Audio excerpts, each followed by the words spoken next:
Jean-Michel Blanquer, le bac, enfin dans des conditions normales.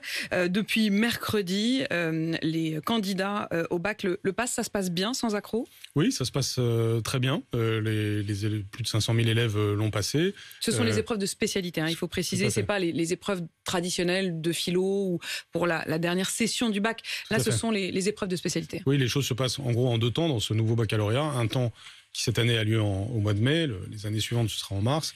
Et donc c'est les 2 points forts de chaque élève.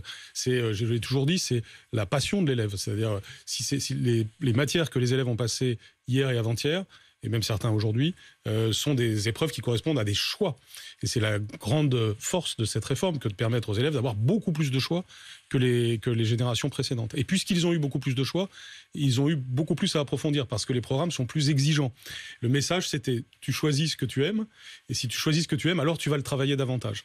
Et le programme est donc plus exigeant, va plus loin, plus d'heures, etc. Et donc c'est ce qui fait que j'invite chacun à lire les sujets, parce que parfois on dit oui, le baccalauréat est galvaudé. Je considère que ça n'est pas le cas, que chacun lise les sujets, essaye de les faire d'ailleurs. Les niveaux, bien sûr, le niveau n'est pas abaissé. Pas du tout. Regarde, encore une fois, chacun peut le vérifier. Je regarderai attentivement et chacun peut les trouver, j'imagine, sur Internet. Je voudrais vraiment combattre certaines idées un peu reçues. C'est au contraire de l'exigence. Et toute la réforme qui, évidemment, s'inscrit dans la durée, c'est de justement rehausser le niveau, tout en rehaussant aussi le plaisir d'apprendre et de travailler de nos élèves.